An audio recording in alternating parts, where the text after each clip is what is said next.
Assalamualaikum rekan-rekan Millionaires Club. Thomas Friedman di bukunya The World is Flat pernah mengatakan bahwa orang-orang yang pesimis kebanyakan mereka benar, tetapi orang yang optimis merekalah yang merubah dunia. Anda yang mana?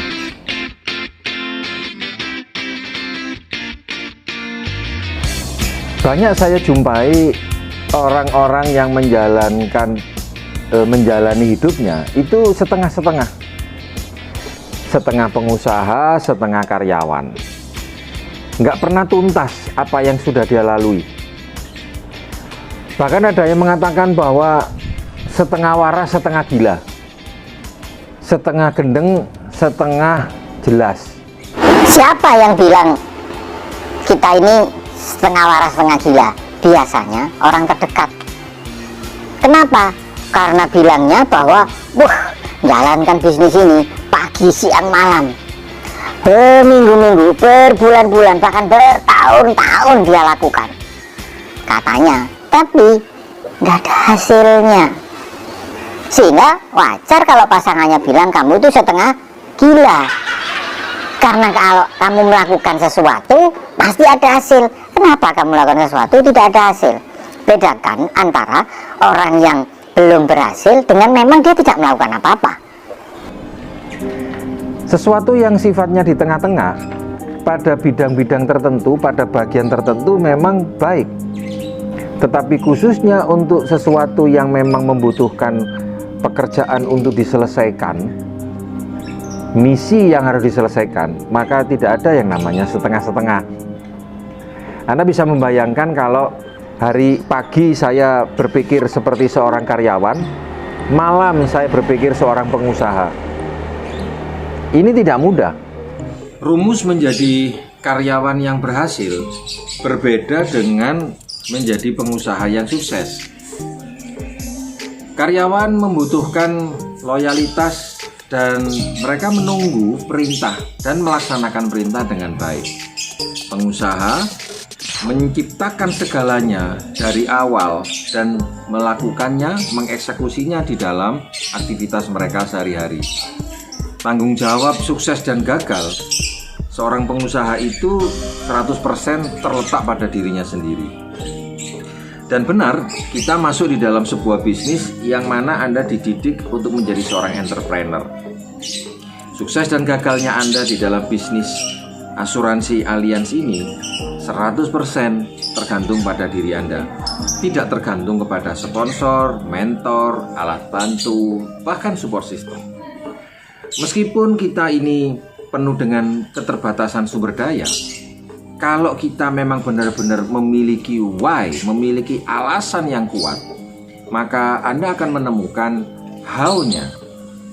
Bicara mengenai mengapa adalah sesuatu hal yang sangat berbeda dengan berbicara tentang bagaimana. Semua orang yang masuk di bisnis ini selalu berpikir hanya saya bisa sukses. Bagaimana caranya saya bisa menjadi BP dalam waktu 2 bulan, dalam waktu singkat. Bagaimana caranya saya bisa punya income yang besar. Anda bisa membaca buku yang ditulis oleh Simon Sinek tentang Start with Why. Di sini diterangkan bahwa orang-orang yang berpikir tentang mengapa adalah disebut sebagai seorang yang visioner, memiliki imajinasi, dan mereka selalu aktif. Di buku ini diterangkan bahwa mereka cenderung optimis dan percaya bahwa segala sesuatu itu akan benar-benar bisa terjadi.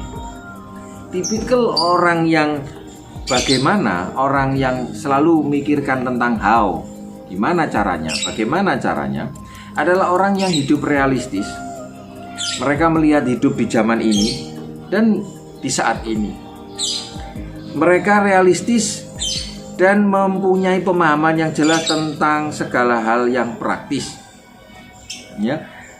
Nah, jenis orang yang tipe Y fokus pada hal-hal yang tidak bisa dilihat oleh sebagian besar orang pada umumnya, khususnya berbicara tentang soal masa depan. Disinilah saya melihat peranan seorang leader, seorang pemimpin. Seperti mentor saya, mentor kita semua, Pak Jenny. Pada awal memulai membangun bisnis ini, seringkali kadang-kadang tidak terpikir tentang how-nya. Tetapi why-nya, alasannya itulah yang menjadi begitu kuat. Teman-teman, untuk menjadi seorang BP, sebenarnya masalahnya bukan caranya, tapi apa alasannya. Apa yang membuat Anda itu betul-betul tergerak sehingga Anda mau menjadi BP. Even program Millennials Club ini pun Anda tidak dilatih untuk bicara tentang technical. Technical itu hanya 5%. Sisanya adalah berbicara tentang alasan mengapa Anda mau melakukan ini semua. Mulai dari menuliskan impian, goals yang mau Anda kejar dalam waktu singkat. Kemudian prospek yang nanti Anda atau daftar nama yang Anda tulis. Mengapa Anda menulis daftar nama? Mengapa Anda menuliskan dia? Mengapa Anda memutuskan untuk membuat janji atau ketemu lewat dia, apakah lewat online atau lewat offline? Mengapa Anda perlu melakukan presentasi? Mengapa Anda perlu melakukan tindak lanjut untuk menjawab segala macam keresahan atau mungkin kebimbangan dari prospek Anda? Mengapa Anda mau membaca buku?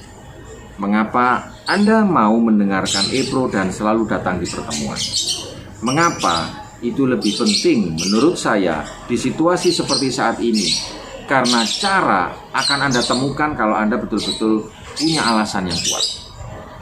Itulah sebabnya di tim kami ada yang menjadi BP itu dalam waktu cuman 1 bulan, 1 minggu, bahkan ada yang 1 hari bisa menjadi BP.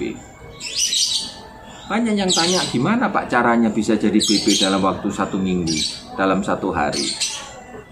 Mereka tidak bertanya, mengapa dia kok mau 1 minggu, 1 hari. Bagi kita yang tidak punya alasan yang kuat, akhirnya kita ini jadi orang yang setengah-setengah. Setengah pengusaha, setengah karyawan. Nah, kita tahu bahwa untuk meraih sesuatu itu pasti akan menciptakan konsekuensi. Konsekuensi itu akan menciptakan pertentangan batin. Keluar dari zona nyaman ataukah bertahan dengan kondisi zona nyaman kita hari ini. Di luar itu semua, di masa lalu kita punya yang namanya gangguan-gangguan pemikiran. Virus-virus atau mungkin kotoran-kotoran atau bolot yang saya bilang yang sudah melekat di dalam pikiran kita. Tugas kita di sini, kalau Anda masih berputar-putar dengan blocking diri Anda sendiri, maka Anda tidak akan pernah berhasil, tidak akan pernah bisa sukses. Pikiran-pikiran kerdil yang ada di dalam diri kita, ini harus kita berangus. Makanya kalau kita pernah mendengar sabda dari Rasulullah SAW bahwa peperangan yang lebih besar bukanlah melawan manusia. Peperangan yang lebih besar adalah melawan diri sendiri. Melawan diri sendiri artinya melawan pemikiran-pemikiran jahat, pemikiran kerdil, pemikiran sempit tentang masa depan, tentang diri kita. Merasa nggak mampu, merasa nggak cukup waktunya, merasa nggak bisa, merasa ya kurang menarik. Ini semua sebenarnya menjadi penghalang kita untuk bisa berhasil. Kita perlu tahu bahwa di luaran sana ada orang yang lebih hebat dari kita. Tetapi itu tidak membuat Anda menjadi lebih kecil. Kalau ada orang yang lebih berhasil dan dia lebih dahulu, peluang untuk sukses kan masih terbuka lebar. Mari kita lihat orang-orang yang sudah sukses di Allianz. Sebelum masuk dia bukan siapa-siapa. Mungkin dia belum mencapai MDIT. Tapi ternyata fakta membuktikan bahwa orang baru bisa mengalahkan orang lama. Karena dia fokusnya bukan kepada orang yang sudah ada sebelumnya. Sebelum saya masuk di bisnis ini, sudah ada agen-agen yang lebih sukses, lebih berhasil. Nah, saya mencoba untuk tidak melakukan cross-lining terhadap orang lain. Saya tidak membandingkan apa yang sudah dilakukan oleh orang lain dengan saya, karena itu tidak fair.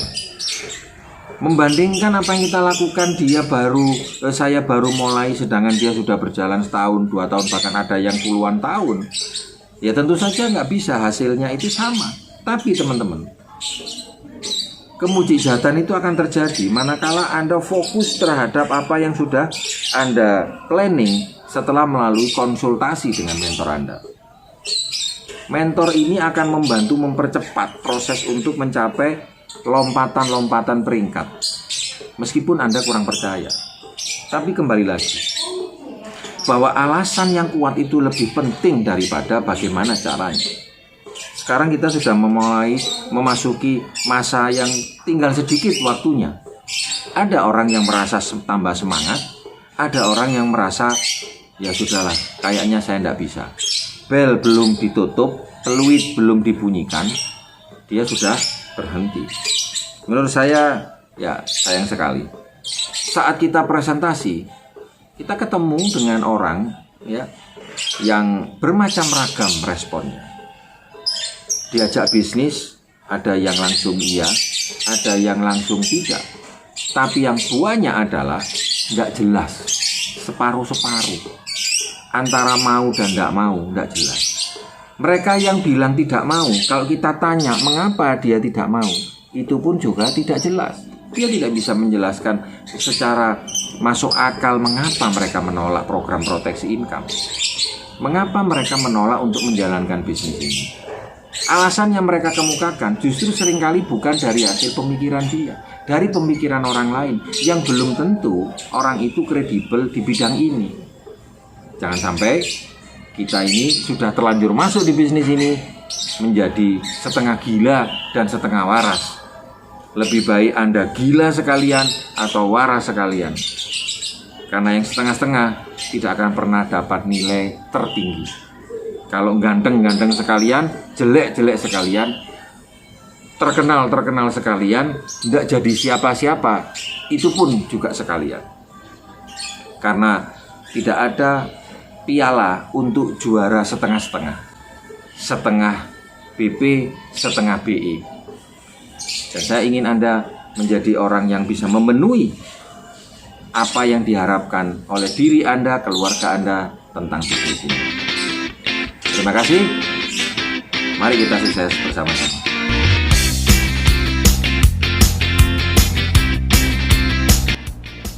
Anda sudah saksikan episode saya yang ke-10.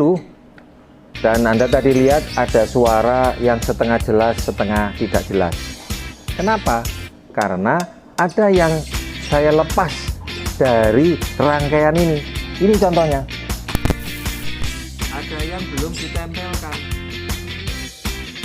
Jadi kabel ini lepas, nggak masuk ke dalamnya. Setengah jelas, setengah tidak jelas. Ayo kita jadi orang yang jelas di bisnis ini. Season 2, saya akan berbicara banyak tentang bagaimana teknik closing. Sampai jumpa di season yang kedua, episode yang pertama.